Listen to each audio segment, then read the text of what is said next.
तो भाई आज जो पढ़ने वाले हैं वो पढ़ने वाले क्या हैं? पढ़ने वाले हैं कि आवेशित वृत्तीय वलय।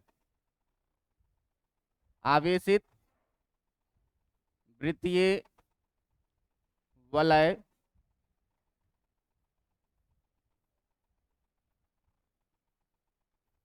सुबह सुबह हैंग कर रहा है।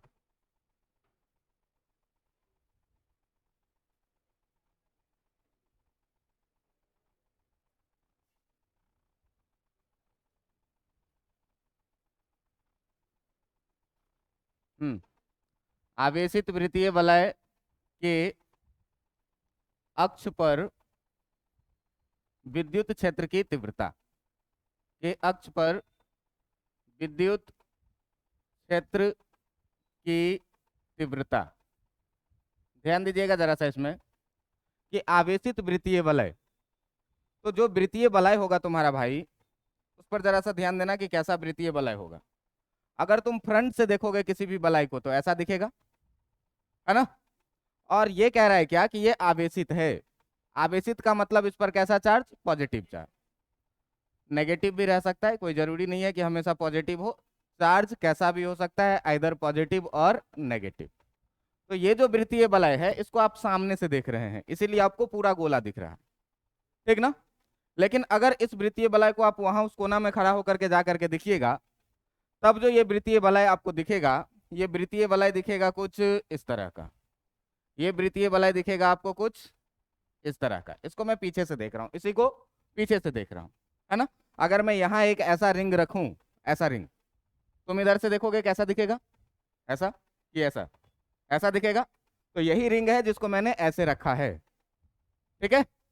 अब देखो कि इस रिंग पे कह रहा है क्या कि पॉजिटिव चार्ज है या नेगेटिव चार्ज है, कैसा भी चार्ज रहे, तो हम लोग पॉजिटिव चार्ज ही रखेंगे, अच्छा लगता है देखने में, ठीक ना। अब देखिए कि इस रिंग पे पॉजिटिव चार्ज है। अब कहेगा क्या कि इसके अक्ष पर निकालना है हम लोगों को विद्युत क्षेत्र की तीव्रता। तो पहले तुम ये जानो कि जो वृत्तीय वलय है उस वृत्तीय वलय का अक्ष क्या होता है। तो एक ऐसी रेखा जो इसके केंद्र से होकर के गुजरे परपेंडिकुलर बाहर के तरफ और अंदर के तरफ, उसी को क्या बोलोगे? वृत्त का अक्ष। तो इस वृत्त का अगर केंद्र मान लो कि ये वाला पोजीशन इस वृत्त का केंद्र है, ये वाला पोजीशन अगर इस वृत्त का केंद्र है, तो अगर इसके अक्ष के बारे में आप बात करेंगे तो इसका जो अक्ष होगा वो अक्ष कुछ इस तरह का होगा, जो यहां से गुजरेगा और दोनों तरफ रहेगा। इसी को बोलिएगा आप इस वृत्त का अक्ष, बोलिएगा कि नहीं। अब देखिए कि इसके बारे में ये दो चीज दिया हुआ है क्या कि इस वृत्तीय वलय का एक तो त्रिज्या आपको गिवन रहेगा कि इसका त्रिज्या जो है वो r है, और इस पर आवेश जो है वो कितना है? q है। ये दो चीज आपको दिया हुआ है, ठीक है। तो आप लिख लीजिएगा एजम्पशन में क्या कि माना कि एक वृत्ताकार वलय जिसकी त्रिज्या r तथा उस पर आवेश का परिमाण कितना है? q है। तो हमको निकालना है क्या कि वृत्तीय वलय के केंद्र से, वृत्तीय वलय के केंद्र से x दूरी पर, तो केंद्र ये मान लो O, और इस O से x दूरी पर कोई बिंदु है P। ये है एक बिंदु P जो यहां से कितने दूरी पर है? ये जो डिस्टेंस है वो कितना है? x डिस्टेंस है। और इसी बिंदु P पर हमको क्या करना है? विद्युत क्षेत्र की तीव्रता निकालनी है। बात समझ में आ रही है? क्या कह रहा है? कह रहा है क्या कि एक वृत्तीय वलय है, इस वृत्तीय वलय के बारे में कह रहा है क्या कि इस वृत्तीय वलय का जो त्रिज्या है वो त्रिज्या आपको r दिया हुआ है, और ये त्रिज्या जो r दी हुई है, तो इस वृत्तीय वलय पर जो आवेश है वो आवेश कितना दिया हुआ है? q, ठीक है। अब आपको ये अक्ष है इस वृत्तीय वलय का, दोनों तरफ अक्ष होगा।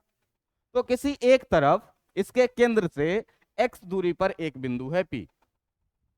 जो बिंदु P है वो इसके अक्ष पर है, ये ध्यान देना है।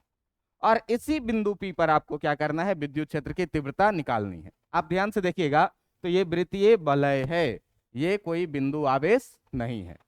तो जब बिंदु आवेश नहीं है भाई साहब, तो यहां हम लोग कूलॉम्स लॉ डायरेक्ट लगा नहीं सकते। तो नहीं सकते तो करेंगे क्या? इसको छोटे छोटे एलिमेंट में तोड़ेंगे। तो एक छोटा सा एलिमेंट तुम काटो यहाँ पे, एक छोटा सा एलिमेंट काटो यहाँ पे, जिसपे चार्ज होगा कितना? छोटा सा dq। चार्ज होगा कितना? छोटा सा dq। अब ये बताओ कि ये जो dq है ये पॉजिटिव है कि नेगेटिव है? पॉजिटिव है। तुमको मैं बताया हूं कि बिंदु आवेश के कारण जो इलेक्ट्रिक फील्ड होता है वो होता है कितना? k q by r square, है ना। और इसका डायरेक्शन अगर पॉजिटिव है तो बाहर के तरफ होगा, अगर नेगेटिव है तो अंदर के तरफ होगा। इतनी बातें तो पहले ही बता चुका हूं। तो अब बताओ कि ये जो छोटा सा एलिमेंट डी क्यू है, ये बिंदु आवेश के जैसा बिहेव करेगा कि नहीं करेगा? करेगा। तो भाई इसके कारण इसमें हम कूलॉम्स लॉ लगा पाएंगे कि नहीं लगा पाएंगे? लगा पाएंगे। तो ये बताइए आप कि यहाँ से जो विद्युत क्षेत्र की तीव्रता की दिशा होगी ये वाली, यहाँ से बाहर की तरफ होनी चाहिए। तो जो बाहर की तरफ दिशा है, ये दिशा कुछ इस तरह का होगा कि नहीं होगा? होगा कि नहीं होगा? होगा। अब देखो कि इस छोटे से आवेश के कारण जो विद्युत क्षेत्र बनेगा यहाँ पर, वो बहुत छोटा सा विद्युत क्षेत्र बनेगा, और उस बहुत छोटे से विद्युत क्षेत्र का नाम हम लोग रखते हैं क्या? डी। कोई दिक्कत इसमें? नहीं कोई दिक्कत। अब एक चीज और देखो कि ये डिस्टेंस ओ से लेकर के पी तक का जो डिस्टेंस है वो एक्स है, और ओ से लेकर के डी क्यू तक का जो डिस्टेंस है वो आर है। एक समकोण त्रिभुज आपको दिख रहा है कि नहीं दिख रहा है? तो अगर इसका कर्ण लिखने के लिए आपको बोले तो root under x x square plus are square लिखिएगा कि नहीं? पाइथागोरस थ्योरम है, कर्ण का स्क्वायर बराबर लंब का स्क्वायर प्लस आधार का स्क्वायर लिखते हैं, और स्क्वायर हटा करके इधर डालेंगे, ये रूट हो जाएगा। इस डिस्टेंस को क्या करो ना, स्मॉल आर मान लो।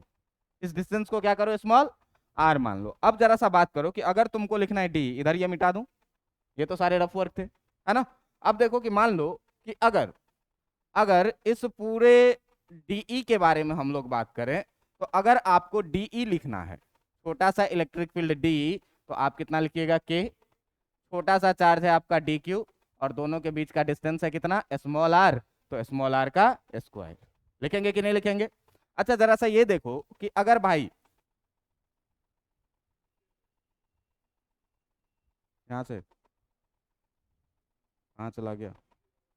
हाँ, अब देखो जरा सा कि अगर बात करें यहाँ से इसका, तो ये कितना है? के डी क्यू, और आर स्क्वायर के जगह पर जैसे ही तुम root under x x square plus capital r square का होल स्क्वायर लगाओगे, तो ये स्क्वायर से ये रूट कैंसिल होगा कि नहीं होगा?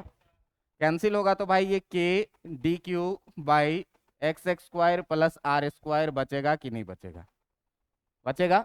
इतना में कोई दिक्कत है आपको? नहीं कोई दिक्कत। अच्छा एक बात बताइए कि अगर मान लीजिए कि यहाँ से यहाँ तक के कोण को आप मान लें थीटा, यहाँ से यहाँ तक के कोण को अगर आप मान लें थीटा, तो आप बताइए कि अगर यहाँ पर आपको मन करे लिखने का कॉस थीटा, तो कॉस थीटा बराबर आधार बट्टा कर्ण लिखेंगे कि नहीं लिखेंगे? आधार है कितना भाई, और कर्ण है कितना भाई? एक्स एक्स स्क्वायर प्लस, इतना में कोई दिक्कत है? नहीं कोई दिक्कत। अच्छा अगर ये एंगल थीटा है, तो आप बताइए कि ये वाला एंगल भी कितना होगा? वर्टिकल अपोजिट एंगल से, है ना? अब ये देखो, हाँ सम्मुख कोण बराबर होते हैं।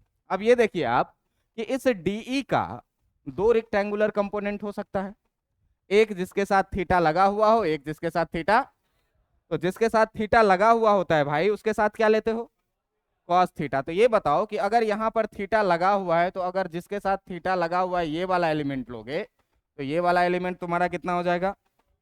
ये वाला एलिमेंट कितना हो जाएगा तुम्हारा? D e cos theta. और जिसके साथ नहीं लगा हुआ है, अगर तुम वो वाला एलिमेंट लोगे, तो ये वाला एलिमेंट कितना हो जाएगा भाई? ये वाला एलिमेंट कितना हो जाएगा? D e sine theta. इसमें कोई दिक्कत है आपको?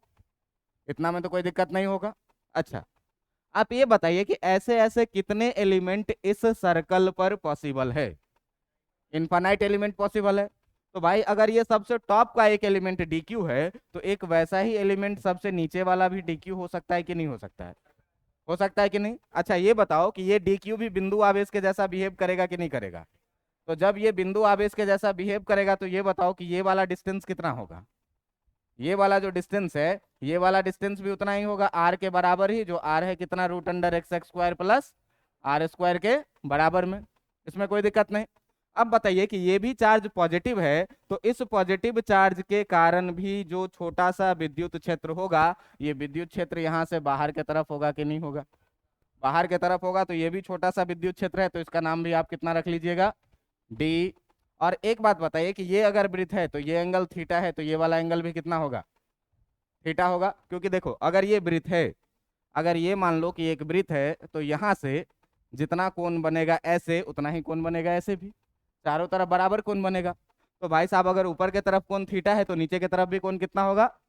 और जब नीचे की तरफ थीटा हुआ, तो ये देखो फिर से सम्मुख कोण बराबर होता है, ये भी कितना हो जाएगा? अब तुम देखो कि उस डीई का भी दो रेक्टेंगुलर कंपोनेंट होगा, दो रेक्टेंगुलर कंपोनेंट होगा, कौन कौन सा? एक जिसके साथ थीटा लगा हुआ है, तो जिसके साथ थीटा लगा हुआ है उसके साथ कौन सा कंपोनेंट लिखते हो? D cos theta.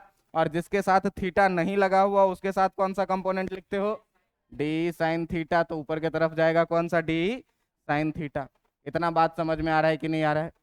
अब तुम देखो कि डी साइन थीटा और डी साइन थीटा मैग्नीट्यूड में तो इक्वल है, लेकिन डायरेक्शन क्या है? अपोजिट है। तो जब डायरेक्शन अपोजिट है भाई, तो ये दोनों एक दूसरे को क्या करेगा? कैंसिल आउट कर देगा। अब देखो कि ऐसे ऐसे अनंत एलिमेंट इस पर पॉसिबल है, और हर एलिमेंट के विपरीत में एक एलिमेंट है। तो अगर दो विपरीत एलिमेंट का हम बात कर रहे हैं, तो उसका डी कॉस थीटा एक ही डायरेक्शन में जुड़ रहा है, लेकिन डी साइन थीटा क्या कर रहा है इसको? तो इस तरह से अगर भाई एक यहाँ वाला एलिमेंट और एक यहाँ वाला एलिमेंट लेंगे, तो उसका भी डी कॉस थीटा जुड़ेगा और डी साइन थीटा क्या करेगा? अगर एक यहाँ वाला लेंगे और एक यहाँ वाला लेंगे, तो भी उसका डी कॉस थीटा क्या होगा? जुड़ेगा, और डी साइन थीटा क्या होगा? इतना में कोई दिक्कत है? तो हर एक डीई साइन थीटा के मैग्नीट्यूड के बराबर में है, लेकिन डायरेक्शन अपोजिट है, इसीलिए डीई साइन थीटा एक दूसरे को क्या करेगा? कैंसिल कर देगा। अब देखो कि अगर बात करो डीई नेट का, अगर तुम बात करो डीई नेट का, तो अगर तुम बात करो डीई नेट का, तो ये जो डीई नेट हो जाएगा तुम्हारा, वो किसके बराबर में हो जाएगा? डीई कॉस थीटा के बराबर में। बात समझ में आ रहा है कि नहीं? यहाँ पर क्या हुआ कि डीई साइन थीटा जो है, डीई साइन थीटा ऐसे लिखना कि प्रत्येक डीई साइन थीटा के विपरीत एवं बराबर, विपरीत एवं बराबर डीई साइन थीटा एक दूसरे को क्या कर रही है? एक दूसरे को कैंसल कर रही है, एक दूसरे को कैंसल कर रही है, एक दूसरे को कैंसल कर रही है। इतनी बातें तो समझ में आ ही जाएगी। अब देखो कि जब सारा डी साइन थीटा को कैंसिल कर दे रहा है, तो जो डीई नेट बचा वो कितना बचा? डीई कॉस थीटा के बराबर में। इतना में तो कोई कष्ट नहीं होगा। अब देखो कि यहाँ के बाद सिंपल सा गणित लगाना है और काम हो जाना है। क्या भाई? तो छोटा सा छोटा एलिमेंट है, अब इस सारे छोटे छोटे डी कॉस थीटा को जोड़ने के लिए तुमको क्या करना पड़ेगा? इंटीग्रेट करना पड़ेगा, है ना? तो जब तुम दोनों तरफ इसको इंटीग्रेट करोगे, क्या करोगे? दोनों तरफ समाकलन करने पर, दोनों तरफ समाकलन करने पर देखिए, जब आप समाकलन करिएगा तो इधर क्या था भाई? इंटीग्रेशन डीई नेट, और इधर क्या हो जाएगा? Integration d e cos theta. अच्छा एक बात बताओ, पीछे डीई नेट का इंटीग्रेशन कितना हो जाएगा? ई नेट, है ना? अब देखो कि इंटीग्रेशन डीई का वैल्यू तुमको पता है कितना? डीई का वैल्यू कितना है? K d q by x square plus are square. देखो जरा सा पीछे, ठीक ना? ये है डी का वैल्यू कितना? K d q by x square plus are square. अच्छा कॉस थीटा का भी वैल्यू आपको पता है, वहां देखिए कॉस थीटा का वैल्यू कितना है? X by root under x square plus are square. तो देखिए रखिए यहाँ पे वैल्यू, कॉस थीटा का वैल्यू कितना? X by root under x square plus are square. यही होगा कि नहीं होगा? अब देख भाई साहब ध्यान से कि इसमें देखो कि इस वृत्त के त्रिज्या को बदल सकते हैं क्या? इस वृत्त के त्रिज्या को बदल सकते हैं। आर कांस्टेंट हो गया, है ना? आर कांस्टेंट हो गया। अच्छा ये वाला दूरी भी तो फिक्स ही है, यहाँ से पी का दूरी, तो पी के दूरी अगर फिक्स है तो इसका मतलब एक्स भी क्या हो गया? कांस्टेंट हो गया। तो भाई साहब जरा सा ध्यान से देखो इसमें कि यहाँ पर के जो है, यहाँ पर जो है आपका के हो, चाहे फिर एक्स हो, चाहे फिर आर हो, ये तीनों ही क्या है? नियतांक है। ये तीनों ही क्या है? नियतांक है। तो नियतांक को तो भाई साहब बेधड़क हम लोग क्या करेंगे? बाहर निकाल देंगे। तो जब बाहर निकालोगे तो देखो बचेगा कितना? कि इधर है कितना? 1/एक्स स्क्वायर प्लस आर स्क्वायर, इसका पावर कुछ नहीं तो कितना? 1 into X by root under x square plus are square को X square plus are square का पावर 1/2 लिख सकते हो कि नहीं लिख सकते हो? और इंटीग्रेशन में कितना बचेगा? केवल डी क्यू। इंटीग्रेशन में केवल बचेगा कितना? D Q. अब देखो कि ये पावर बेस दोनों का सेम है, और गुना में है, तो पावर को क्या करेंगे, तो पावर को जब जोड़ दोगे भाई तो ये हो जाएगा तुम्हारा k, ऊपर है x और नीचे हो जाएगा x x square plus are square का पावर 1 और आधा को जोड़ोगे तो कितना हो जाएगा 3/2। अब देखो कि इंटीग्रेशन ऑफ डी क्यू करना है, तो जब इंटीग्रेशन ऑफ डी क्यू करना है तो आप देखिए कि जितना चार्ज आप एलिमेंट काटे हैं छोटा छोटा D Q D Q D Q D Q, तो इसको इंटीग्रेट करने का मतलब सारे को जोड़ना, और सारे को जोड़ना तो आपको याद होगा एक बार आपको बताए हैं क्या कि सारे चार्ज कंजर्व रहता है, संरक्षित रहता है, कभी भी चार्ज का नुकसान नहीं होता है विलगित निकाय के लिए। तो कितना भी इसको हम काट लेंगे तो चार्ज पूरा को अगर जोड़ेंगे तो फिर से टोटल चार्ज क्यू मिल जाएगा कि नहीं मिल जाएगा। तो भाई जब डी क्यू को इंटीग्रेट करेंगे तो डी क्यू को जब इंटीग्रेट करोगे तो इनटू कैपिटल वाला क्यू टोटल चार्ज आ जाएगा कि नहीं आ जाएगा। जब कैपिटल चार्ज टोटल आ गया तो तुम ध्यान से देखोगे कि जो ई नेट तुम्हारा आ जाएगा वो आ जाएगा k q x by x x square plus are square का पावर कितना 3/2, और यही जो है तो यहाँ पर इलेक्ट्रिक फील्ड का डेरिवेशन बन जाता है। बात समझ में आया कि नहीं आया। तो कोई बहुत बड़ी साइंस नहीं लगानी है, देखो ध्यान से कि एक रिंग लिए, रिंग का एलिमेंट काटे अपोजिट एलिमेंट, अपोजिट एलिमेंट में देखे कि D cos theta same direction में जुड़ रहा है और D sine theta opposite direction में क्या कर रहा है, कैंसिल कर रहा है। तो साइन थीटा जब कैंसिल ही हो गया तो इससे तो कोई मतलब हमको रहना नहीं है। जब नहीं रहना है तो खाली कॉस थीटा से मतलब है, इसका मतलब जो डी नेट होगा वो किसके बराबर में, डी कॉस थीटा के बराबर में। अब देखो यहाँ से क्या किए कि पूरा निकालने के लिए इंटीग्रेट कर देंगे, इंटीग्रेट किए डी का वैल्यू पीछे निकाला हुआ है, कॉस थीटा का वैल्यू पीछे निकाला हुआ है, क्या किए काम सॉल्व कर दिए, रिजल्ट आ गया। और ये आपके बोर्ड एग्जाम के लिए बहुत बहुत इंपॉर्टेंट डेरिवेशन है। समझ में आ रहा है बात, ये आपके बोर्ड एग्जाम के लिए बहुत बहुत इंपॉर्टेंट डेरिवेशन है। अब जरा सा देखो कि अगर अगर बात किया जाए किस चीज के लिए, अगर बात किया जाए क्या कि वृत्त के केंद्र पर, ठीक ना, अगर इसी में बात किया जाए कहां पर, वृत्त के केंद्र पर, तो ध्यान से देखना कि जब तुम वृत्त के केंद्र पर आ जाओगे, वृत्त के केंद्र पर ध्यान देना जरा सा कि अगर आप वृत्त के केंद्र पर आइए तो इस बिंदु P को खिसकाते खिसकाते जब नजदीक में लाएंगे आप तो x का वैल्यू क्या होगा, घटता जाएगा, घटता जाएगा, और घटते घटते घटते घटते घटते जब आप इस P को ऊपर लेके आ जाएंगे वृत्त के केंद्र पर तो x का वैल्यू कितना हो जाएगा। इतनी बातें समझ में आ रही है कि नहीं। तो भाई साहब जब बात करोगे वृत्त के केंद्र पर तो वृत्त के केंद्र पर तुम्हारा जो x बराबर होगा वो कितना हो जाएगा, 0। अब जब x बराबर 0 होगा तो तुम जरा से ये ध्यान से देखो कि तुम्हारे पास ई नेट का फॉर्मूला जो अभी है वो है कितना, k q x by x x square plus are square का पावर कितना 3/2। अब इसमें तुम जब x बराबर 0 रखोगे, ठीक ना, x बराबर 0 रखने पर जब तुम देखोगे इसमें कि x बराबर 0 रखने पर क्या हो रहा है कि ई नेट का जो वैल्यू आ रहा है वो ई नेट का value k q by x x square plus are square का पावर 3/2 तो रहने दो, और इंटू एक्स के जगह पर 0 रखोगे कि नहीं रखोगे, इस वाले x के जगह पर 0 रखोगे कि नहीं। अब 0 से जब ये पूरा पद का गुना होगा तो ये पूरा टर्म कितना हो जाएगा, ई नेट बराबर कितना 0, कहाँ पर, वृत्त के, कभी रटवाए थे ये बात, कभी रटवाए थे ना कि वृत्त के केंद्र पर जो है सो कुल विद्युत क्षेत्र का परिमाण कितना होता है, 0 होता है। अब आज उसका प्रूफ भी मिल गया है ना कि वृत्त के केंद्र पर जो है सो ई नेट का वैल्यू क्या होगा, 0। अब जरा सा ध्यान से देखो कि अगर अगर मान लीजिए कि हम हाथ में एक छोटा सा रिंग रखें, कोई चूड़ी उड़ी टाइप का रिंग है ना, और इस चूड़ी वाले रिंग को आप बहुत दूर से देखिए, बहुत दूर से 100-200 मीटर 400 मीटर दूर से देखिए, तो ये रिंग आपको कैसा दिखेगा, छोटा पॉइंट के जैसा दिखेगा। तो भाई जब बहुत दूर से देखेंगे तो पॉइंट चार्ज वाली फॉर्मूला लगनी चाहिए कि नहीं। तो ये देखो कि अगर छोटा सा वृत्त है, छोटा सा वृत्त है, तो छोटा सा वृत्त है इसका मतलब क्या कि अगर अगर x जो है तो r से बहुत ज्यादा बड़ा हो, अगर x जो है तो क्या हो, r से बहुत ज्यादा बड़ा हो, तो r से बहुत ज्यादा बड़ा होने का मतलब क्या हुआ, ये देखो कि x बहुत दूर हो जाए वृत्त के त्रिज्या के रिस्पेक्ट में। तो अगर छोटा सा रिंग लेकर के आप बहुत दूर से देखिएगा तो रिंग कैसा दिखेगा, पॉइंट के जैसा दिखेगा।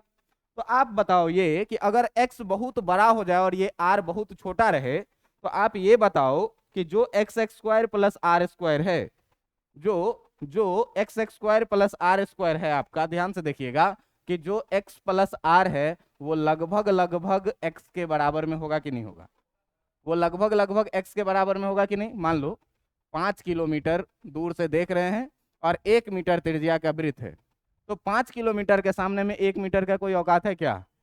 5 किलोमीटर बोले या 5 किलोमीटर 1 मीटर बोले, बात बराबर है ना। तो बात बराबर भाई, तो x प्लस आर जो है वो लगभग लगभग किसके बराबर में होगा, x के बराबर में होगा। अच्छा ये बात बताओ कि तब तो x x square plus are square भी लगभग लगभग एक्स एक्स स्क्वायर के बराबर में होगा, होगा कि नहीं। अब देखो कि जो तुम्हारे पास ई नेट का फॉर्मूला है, जो तुम्हारे पास ई नेट का फॉर्मूला है वो है कितना, k q x by x x square plus are square का पावर कितना, 3/2। अब इसमें तुम x x square plus are square के जगह पर एक्स एक्स स्क्वायर रखोगे कि नहीं रखोगे, तो जब रख दोगे x x square plus are square के जगह पर दोस्त एक्स एक्स स्क्वायर, तो ये हो जाएगा कितना, k q x by x x square का पावर कितना, 3/।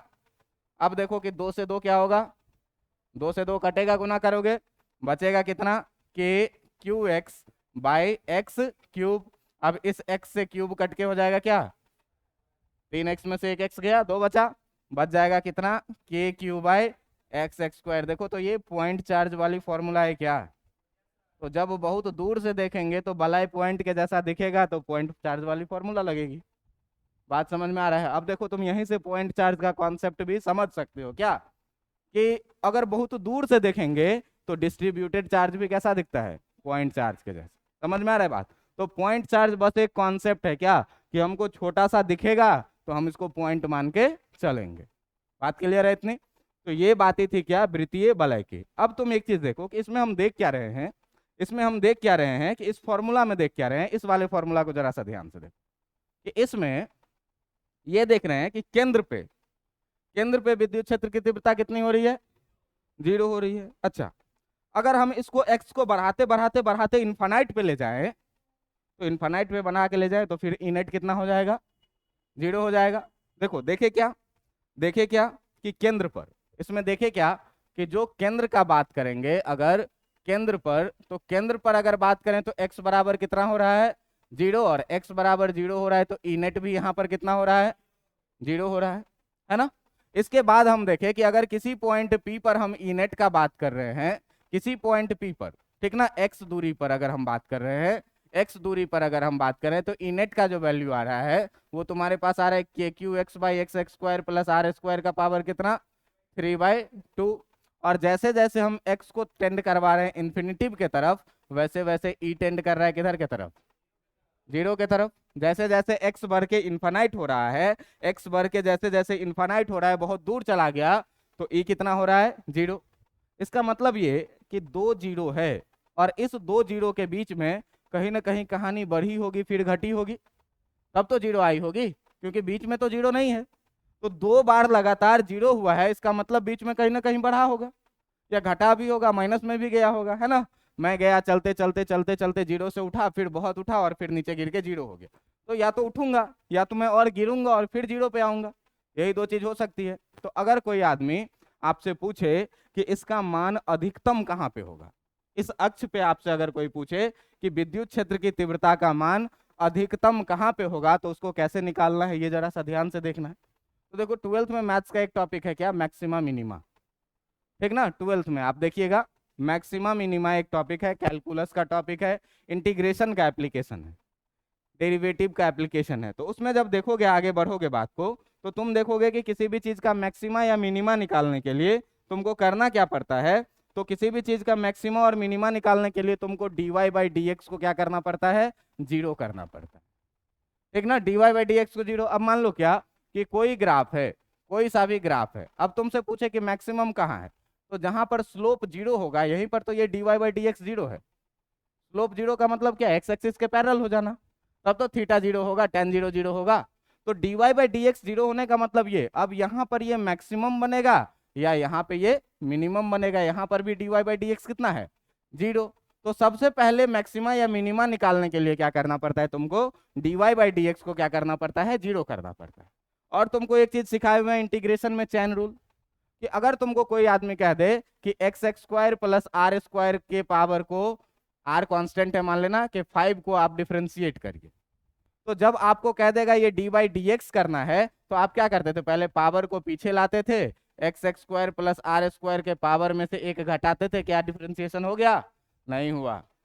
X x square plus are square जो है सो डिपेंड कर रहा है एक्स पे, इसीलिए d by D x of x x square plus are square भी करते थे, आपको याद होगा। अब ये हो जाएगा 5 times X x square plus are square का power 4 into x x square का डिफरेंशिएशन कितना, 2x, और r कांस्टेंट है तो आर स्क्वायर का डिफरेंशिएशन कितना।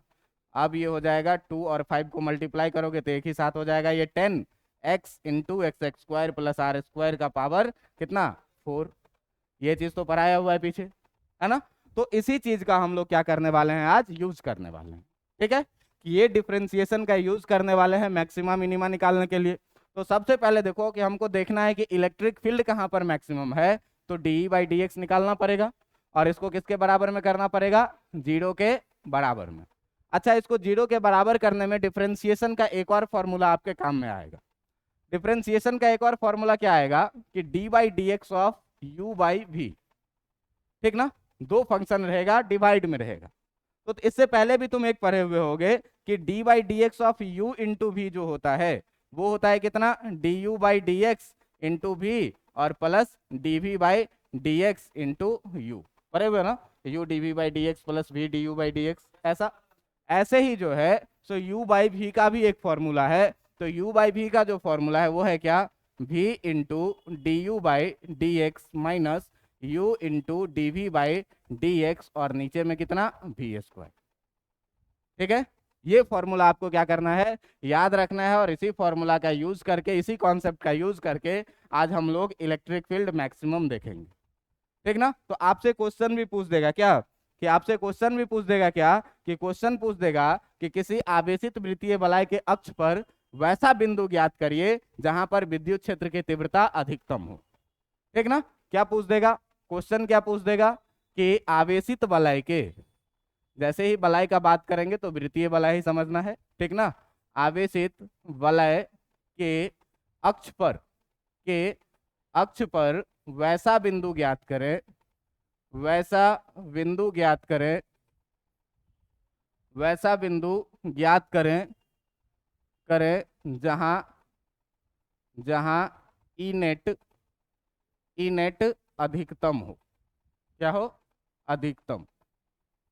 अब देखो भाई कि अधिकतम के लिए सबसे पहले तुम्हारे पास ई नेट का जो फॉर्मूला है, वो ई नेट का फॉर्मूला तुम्हारे पास कितना है, तो ई नेट का फॉर्मूला है कितना, k q x by x x square plus are square का पावर कितना, 3/2।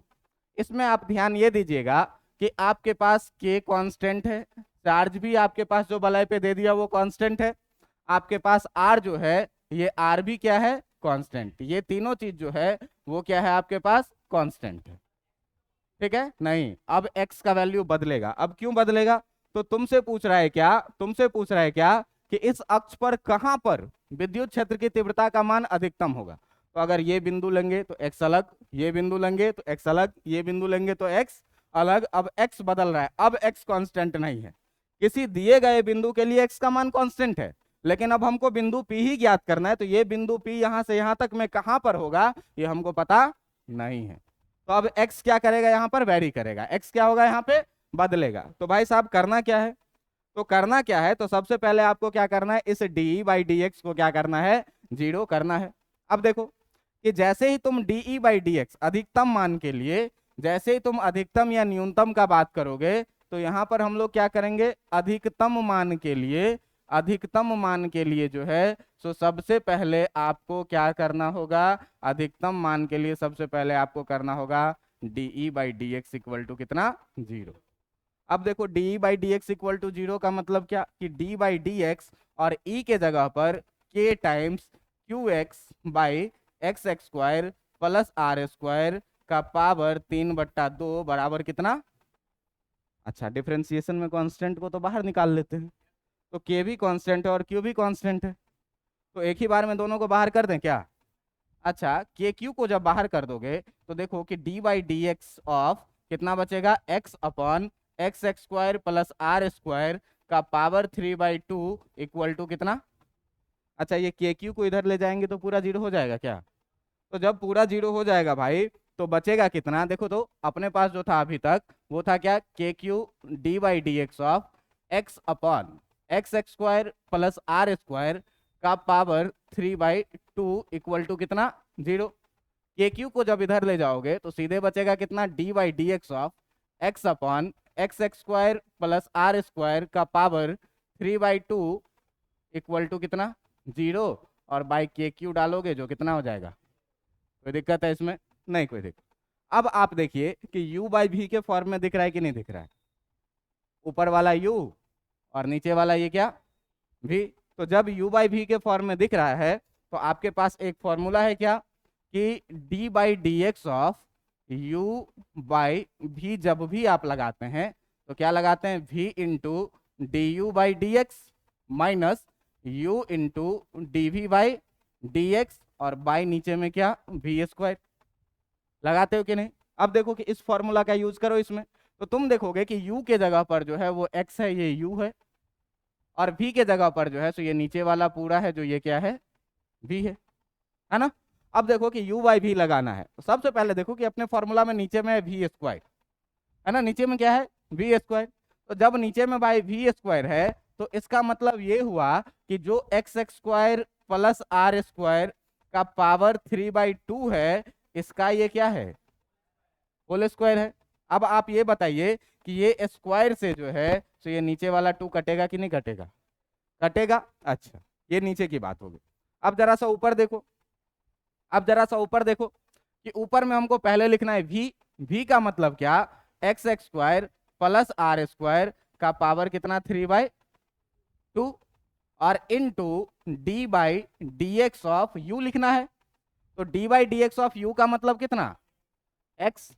कोई दिक्कत इसमें, माइनस, माइनस का साइन डालो, u लिखना है, u का मतलब कितना, x, और d by D x of v लिखना है, v का मतलब कितना, x x square plus are square का पावर कितना, 3/2। इतना में कोई कष्ट है आपको, नहीं कोई कष्ट होना चाहिए। आ जाओ भाई अब इसको सॉल्व करते हैं। देखो जरा सा लिखो, x x square plus are square का पावर 3/2 तो ऐसे ही रहने दो, ठीक है। अच्छा, d by D x of x कितना होगा, 1, एक्स का डिफरेंशिएशन कितना, माइनस, एक्स को ऐसे ही रहने दो। अब ये देखो x to the power n है, अभी पीछे किए हैं, तो पहले क्या करो, पावर को पीछे लेके आओ। तो पावर को जब पीछे लेके आओगे तो 3/2 आएगा पीछे, और पावर को क्या करोगे, x x square plus are square power 1 घटाओगे तो ये 3/2 देखो डेढ़ है 1.5, और इस 1.5 में से 1 को माइनस करोगे तो आधा बचेगा, पावर कितना, क्या डिफरेंशिएशन हो गया, नहीं हुआ, chain rule. X x square plus are square की जगह पे क्या, चैन रूल। तो देखो ध्यान से, अभी मैं करके दिखाया था यहाँ पे डिफरेंशिएशन, यहाँ पे जब x x square plus are square का पावर 1 घटा दिए थे तो फिर इसके डिफरेंशिएशन से हमको मल्टीप्लाई करना पड़ा था, कितने से, 2x से, है ना। तो फिर इसके डिफरेंशिएशन से जब तुम इसमें मल्टीप्लाई करोगे, तो इसके डिफरेंशिएशन से जब तुम इसमें मल्टीप्लाई करोगे तो इंटू 2x करना पड़ेगा कि नहीं करना पड़ेगा, करना पड़ेगा इंटू 2x। क्यों कि इस x x square plus are square का जो डिफरेंशिएशन आएगा, आर स्क्वायर तो कांस्टेंट है ये 0, और एक्स एक्स स्क्वायर का डिफरेंशिएशन कितना आएगा, तो 2x से मल्टीप्लाई करना पड़ेगा कि नहीं करना पड़ेगा। अब देख ले भाई कि अगर ये चीज इतना तेरा हो गया इंटू 2x, और नीचे में कितना बच रहा है, तो नीचे में बच रहा है तुम्हारा x x square plus are square का होल क्यूब, क्योंकि 2 से 2 कट चुका है, और ये सारे इक्वल टू में कितने जा रहे हैं, 0। ये सारे इक्वल टू में कितने जा रहे हैं, इसमें कोई दिक्कत है क्या, इसमें कोई दिक्कत नहीं होना चाहिए। अच्छा ध्यान से देखिएगा, तो ये वाला 2 ये वाला 2 लेके चला जाएगा, जाएगा कि नहीं, नीचे वाला 2 और वो वाला 2 कैंसिल। अब देखो कि जो बच रहा है वो क्या सब, तो एक तो बच रहा है इधर x x square plus are square का पावर 3/2, है ना। कितना कितना बच रहा है, 2 पेज लग गया। चलो देखो बच रहा है कितना, x x square plus are square का पावर कितना, 3/2 इंटू 1 है तो कोई बात नहीं, माइनस का साइन, है ना, माइनस का साइन बच रहा है। तो ध्यान से देखिए, ये x और ये x मिल करके और ये 3 मिल करके 3x एक्स स्क्वायर हो जाएगा कि नहीं हो जाएगा, हो जाएगा। तो माइनस में बच रहा है कितना, 3x x square into x x square plus are square का पावर 1/2। कोई दिक्कत है इसमें, देखिए कितना बच रहा है, into x x square plus are square का पावर 1/2, और नीचे x x square plus are square का कितना बच रहा है, नीचे कितना बच रहा है, x x square plus are square का कितना, होल क्यूब, और ये इक्वल टू में कितना है, डिफरेंशिएट हो गया। अब इसी को सॉल्व करना चाहिए। ये बताओ कि ये टर्म कभी भी जीरो हो सकता है क्या, ये कभी भी जीरो नहीं होगा। देखो कुछ टर्म है जो कभी जीरो नहीं होता, रूट एक्स, ठीक ना, एक्स एक्स स्क्वायर, ठीक ना, उसके बाद क्या, root x x x square e to the power x, ये सब टर्म जो है, इस सब टर्म को बोलते हैं क्या, नॉन नेगेटिव टर्म। क्या बोलते हैं, नॉन नेगेटिव टर्म, जो हमेशा greater than equal to zero होता है। आप बताइए, मान लीजिए सेंटर पे ले आए तो एक्स तो जीरो हो जाएगा, लेकिन रेडियस क्या जीरो होगा, तो ये टर्म हमेशा क्या होगा, जीरो होगा, कभी हमेशा पॉजिटिव होगा। तो ये जब पॉजिटिव होगा तो भाई इसको सीधे इधर लेके जाएगा, तो जब इसको सीधे इधर लेके जाएगा तो पूरा जीरो हो जाएगा कि नहीं, मल्टीप्लाई होगा तो बचेगा कितना, x x square plus are square का power 3/2 minus 3x square times X x square plus are square का पावर 1/2 इक्वल टू कितना। अच्छा, इस दोनों में से आप बताइए कि x x square plus are square को हम लोग कॉमन ले सकते हैं क्या, 1/2 पावर में, है ना। तो देखिए कि जब इसमें से आप कॉमन करिएगा x x square plus are square का पावर 1/2 जब कॉमन करिएगा, तो 1/2, तो इसमें से आधा कॉमन हो गया तो एक पावर बचेगा, तो एक पावर बचने का मतलब x x square plus are square इसमें बचेगा, और माइनस इसमें कितना बचेगा, इक्वल टू कितना हो जाएगा। अच्छा, फिर से देखो, ये x x square plus are square ये कभी जीरो हो ही नहीं सकता, तो जब जीरो नहीं हो सकता तो इसको भी उधर भेज दे। तो जब इसको इधर भेज दोगे तो देखो, तो एक्स एक्स स्क्वायर और ये 3x स्क्वायर और ये जो हो जाएगा तुम्हारा वो कितना हो जाएगा, देखो बच रहा है कितना, एक आर स्क्वायर बचेगा और माइनस 2x स्क्वायर बचेगा, ये इक्वल टू कितना हो जाएगा। अच्छा, यहाँ से देखिए कि अगर आप बात करेंगे आर स्क्वायर इक्वल टू का, तो ये कितना हो जाएगा, 2x स्क्वायर। अच्छा, 2x स्क्वायर। अच्छा, अगर आप यहाँ से बात करेंगे एक्स एक्स स्क्वायर का, तो ये कितना हो जाएगा, अगर आप बात करेंगे x का, तो x बराबर plus minus root under r square by 2 होगा कि नहीं होगा, होगा। अब देखिए आप यहाँ से कि जो x बराबर होगा वो प्लस माइनस आर स्क्वायर, तो रूट से बाहर आएगा तो r, और नीचे कितना रह जाएगा। बात समझ में आया कि नहीं। इसका मतलब ये हुआ कि जब x equal to r by root 2 होगा तो ई नेट का जो मान होगा वो क्या होगा, अधिकतम होगा। अब देखो यहाँ से पूरा मैथमेटिक्स था, अब ये छोटा सा मैथमेटिक्स है, ये तुमको बुझाना चाहिए, छोटा सा इक्वेशन सॉल्विंग है ना, लेकिन पहली बार में लगता है थोड़ा सा टाइट चीज ये पढ़ने में, ठीक है। तो उसके लिए टेंशन नहीं लेना है, घर पे जाके 1-2 बार ये जोड़ घटाव करोगे, हम बहुत आराम आराम से किए हैं, तो तुमको भी समझ में आएगा, अच्छे से आएगा, 1-2 बार लेकिन करना खुद से। तो ये x equal to plus minus r by root 2 आया, इसका मतलब क्या हुआ सर, तो इसका मतलब ये हुआ भाई, इसका मतलब ये हुआ कि प्लस आर बाई रूट 2 का मतलब इधर अगर लोगे तो माइनस आर बाई रूट 2 का मतलब अपोजिट डायरेक्शन। बात समझ में आ रहा है कि नहीं। ऐसा थोड़ी है कि इधर विद्युत क्षेत्र नहीं बनेगा, इधर भी तो बनेगा, इधर भी तो बनेगा। तो अब तुम याद करो कि एक बार हम तुमको इसका ग्राफ ड्रॉ करना बताए थे कभी, एक बार हम इसका तुमको हम ग्राफ ड्रॉ करना कभी बताए थे क्या, कि अगर भाई इलेक्ट्रिक फील्ड फॉरवर्ड डायरेक्शन में रहे तो इसको कैसा मानते हो, और अगर बैकवर्ड डायरेक्शन में रहे तो इसको कैसा मानते हो, नेगेटिव। कोई दिक्कत है। तो अच्छा, तो एक बार जरा सा ग्राफ ड्रॉ करके इसका देखते हैं, इसका जरा सा ग्राफ ड्रॉ करके देखते हैं। तो देखिए इसका ग्राफ कैसे बनेगा, तो इसका ग्राफ ये मान लीजिए आपका है ये वृत्तीय वलय, ये वाला है आपका क्या, वृत्तीय वलय, और वृत्तीय वलय का जो अक्ष है ये है आपका कुछ इस तरह से, जो वृत्तीय वलय का अक्ष है ये अक्ष है कुछ इस तरह से, ठीक ना। अब देखो कि इसका त्रिज्या के बारे में तुमको पहले से गिवन है कि जो इसका त्रिज्या है ये त्रिज्या है कितना, r, इसका त्रिज्या है कितना, r। अच्छा, मान लो कि इधर कहीं एक पॉइंट है, इधर कहीं एक पॉइंट है, जो पॉइंट है तुम्हारा r बाई रूट 2 प्लस, और इधर एक कहीं पॉइंट होगा जहां पर ये पॉइंट होगा कितना, माइनस r बाई रूट 2। अब हमको पता है कि यहाँ पे मैक्सिमम होगा और यहाँ पे भी क्या होगा, मैक्सिमम। तो आप ये बताइए कि ये जो आपका वलय है इस वलय पे चार्ज कैसा है, पॉजिटिव चार्ज। तो पॉजिटिव चार्ज से आप बताइए कि इधर के तरफ विद्युत क्षेत्र का डायरेक्शन ये होगा कि नहीं होगा, अवे फ्रॉम द चार्ज। ये फॉरवर्ड डायरेक्शन है कि बैकवर्ड डायरेक्शन है, फॉरवर्ड डायरेक्शन है। तो फॉरवर्ड डायरेक्शन को आप पॉजिटिव लेते हैं कि नेगेटिव, ग्राफ एक्स एक्सिस के ऊपर बनेगा कि नीचे, अच्छा, ये देखो कि केंद्र पे हमको पता है कि ई नेट कितना होता है 0, यहाँ पे हमको पता है कि मैक्सिमम होगा, तो इसका मतलब ग्राफ यहाँ से ऊपर की तरफ जाएगा, और फिर हमको पता है कि अनंत पे जाकर के कितना होने लगता है 0। तो भाई साहब यहाँ पर जो है, यहाँ पर जो है सो हम लोग इसको मान लेते हैं ई वाला एक्सिस, इलेक्ट्रिक फील्ड वाला एक्सिस, और इसको जो मान लेते हैं हम लोग वो क्या मान लेते हैं एक्स। कोई दिक्कत है?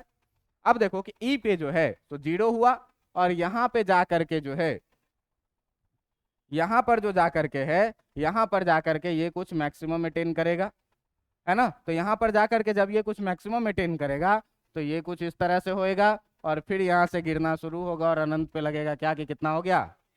बात समझ में आ रही है कि नहीं आ रही है? अच्छा, ये इतना तो समझ में आ ही गया होगा क्या कि केंद्र पे जो है सो विद्युत क्षेत्र की तीव्रता कितनी हुई, फिर यहाँ से मैक्सिमम अटेन किया पॉजिटिव में, मतलब ऊपर की तरफ, और फिर यहाँ से जैसे जैसे दूर जाएगा अनंत पे जाके ये कितना हो जाएगा। इतनी बातें क्लियर है? अच्छा, इधर आ जाइए। इधर भी जो ये चार्ज है, ये चार्ज कैसा चार्ज है, पॉजिटिव कि नेगेटिव? पॉजिटिव। पॉजिटिव चार्ज है तो भाई विद्युत क्षेत्र इधर के तरफ होगा कि उधर के तरफ होगा? ये डायरेक्शन कैसा है, ग्राफ नीचे जाएगा कि ऊपर जाएगा? नीचे जाएगा। तो नीचे में अधिकतम का मतलब कुछ ऐसा होगा, है ना। तो देखो कि जब केंद्र पे थे तो विद्युत क्षेत्र की तीव्रता 0 थी, जब यहाँ से आए अधिकतम हुआ, और फिर जाकर के अनंत पे कितना हो जाएगा, ग्राफ कुछ ऐसा होगा कि नहीं होगा। बात समझ में आया कि नहीं आया? तो ये बहुत इंपॉर्टेंट पॉइंट है, और ये आपके बोर्ड एग्जाम के लिए नहीं है। कहाँ से? यहाँ से। समझ में आया? ये बोर्ड एग्जाम में नहीं पूछेगा, ये एक बढ़िया सा कॉन्सेप्ट था। बोर्ड एग्जाम में तुमसे कहाँ तक पूछेगा, तो बोर्ड एग्जाम में अधिक से अधिक पूछेगा तुमको यहाँ तक, ये वाला डेरिवेशन। तो ये वाला डेरिवेशन में आपको डायग्राम याद रहना चाहिए। आप इस डायग्राम को थोड़ा सा बना करके 2 लाइन में लिख लेंगे क्या कि माना कि एक वृत्तीय वलय जिसकी त्रिज्या r है तथा इस पर कुल आवेश का परिमाण q है, तो इसके केंद्र से x दूरी पर किसी बिंदु P पर हमको विद्युत क्षेत्र की तीव्रता निकालनी है। अब निकालनी है तो क्या किए, छोटा सा एलिमेंट लिए dq, इस dq के कारण छोटा सा इलेक्ट्रिक फील्ड d का 2 rectangular component d cos theta d, इसके अपोजिट का एलिमेंट भी लिए, उसका भी 2 एलिमेंट d cos थीटा और d। अब d sin थीटा और d sin theta opposite direction में क्या करेगा, कैंसिल करेगा, तो जो d नेट बचेगा वो कितना बचेगा d। अब d का वैल्यू यहाँ और cos थीटा का वैल्यू डालो और इंटीग्रेट करो, इंटीग्रेट करके तुरंत रिजल्ट पे आ जाओगे। यहाँ तक पूछेगा, अधिक से अधिक पूछेगा कि सिद्ध करे कि केंद्र पर विद्युत क्षेत्र की तीव्रता 0 होती है। तो जब बोले कि केंद्र पर विद्युत क्षेत्र की तीव्रता, तो पहले ये प्रूफ करो, और फिर इसमें लिखना कि वृत्त के केंद्र पर x का वैल्यू कितना हो जाएगा, इसमें पुट करेंगे, नेट कितना हो जाएगा, हो गया सिद्ध। अगर बोलेगा और बढ़ो भाई थोड़ा सा, तो और बढ़ो भाई थोड़ा सा, तो देख लेंगे कि अगर अनंत से देखेंगे बहुत दूर से, तो बहुत दूर से तो भलाई कैसा दिखेगा, बिंदु आवेश के जैसा। क्या, तो x प्लस आर एक्स के बराबर में, तो x square plus are square भी किसके बराबर में, एक्स स्क्वायर के बराबर में। सिद्ध करोगे तो बिंदु आवेश वाला फॉर्मूला आ जाएगा। इसके बाद तुमसे क्या बात पूछी गई कि अगर हम केंद्र पर देख रहे हैं तो ई नेट कितना आ रहा है 0, अगर किसी बिंदु P पर x दूरी पर देख रहे हैं तो ये इतना आ रहा है, और अनंत पे जा रहे हैं तो अनंत पे ई किधर ट्रेंड कर रहा है, 0 की तरफ। अब देखो इसी का यूज किए हैं ग्राफ में कि जैसे जैसे बढ़ा तो कहीं ना कहीं तो अधिकतम हुआ होगा, तो कहीं ना कहीं अधिकतम हुआ होगा। तो ये निकालने के लिए हम क्या किए कि पहले अधिकतम निकाले कि कहाँ पर हो रहा है। अधिकतम निकालने के लिए क्या किए, डी बाई डी एक्स को 0 कर दिए, डी बाई डी एक्स को 0 किए, सॉल्व करते गए, सॉल्व करते गए, सॉल्व करते गए, आया लास्ट में क्या कि x equal to plus minus r by root 2 पे डी का मान क्या हो रहा है, अधिकतम हो रहा है। तो plus minus r by root 2 का मतलब क्या, प्लस आर बाई रूट 2 इधर, तो माइनस आर बाई रूट 2, है ना। अब इसमें क्या बोले कि केंद्र पर 0 और यहाँ अधिकतम हुआ तो पॉजिटिव में अधिकतम हुआ, और फिर उसके बाद गिरेगा अनंत पे जाके कितना, इधर भी क्या हुआ कि केंद्र पे 0, फिर इधर से बढ़ा बढ़ा बढ़ा, निगेटिव में बढ़ने का मतलब घटना ही होता है ना। तो बढ़ा बढ़ा बढ़ा माइनस आर बाई रूट 2 पे अधिकतम हुआ, फिर इसके बाद जैसे जैसे अनंत की तरफ गया ई का वैल्यू कितना होता गया 0, और यहाँ से जो है सो आपका सेवा हो गया आज के लिए समाप्त। ये बहुत इंपॉर्टेंट चीज है और बोर्ड के लिए नहीं है, ये ध्यान रखना। घर पे जाके एक बार लिख के खुद से करना, समझ में आएगा। फिर अगले दिन से हम लोग मेरे ख्याल से क्षेत्र के तरफ बढ़ेंगे, विद्युत क्षेत्र के तरफ, ठीक ना। और भी चीजें हैं, बहुत मजेदार चीज है, लेकिन देखिए ध्यान से देखिएगा, हर एक चीज एक दूसरे से जुड़ा हुआ है। यहाँ पर आप पहले क्लास में जो पढ़े थे वहां से लेकर के और अभी तक की चीजें एकदम कड़ी में जुड़ी हुई है। अगर बीच में कहीं से आप डिस्टर्ब हैं तो उस डिस्टरबेंस को मेंटेन करिए, तब इधर आइए। ठीक है, तो अगर आप कहीं से भी डिस्टर्ब रहिएगा तो इधर बुझाएगा नहीं। तो इसीलिए सबसे पहला काम क्या कि इस डिस्टरबेंस को तुमको मेंटेन करना है। कहाँ से? वीडियो देख करके, या जैसे भी हो वैसे हमसे पूछ करके, जैसे हो इस गैप को तुम मेंटेन करो तो कोई बड़ी चीज नहीं है। तुम देख रहे हो कि धीरे धीरे अपना क्लास बढ़ता जा रहा है और अब एक सर्टेन लेवल में आ गया है। ठीक ना? तो अब आप लोग अपने काम में पेंडिंग नहीं करिए, घर पे जाइए खुद से कैलकुलेशन करिए, तब जाके बुझाएगा हर बार। क्लियर इतना? चलो काफी आज के लिए।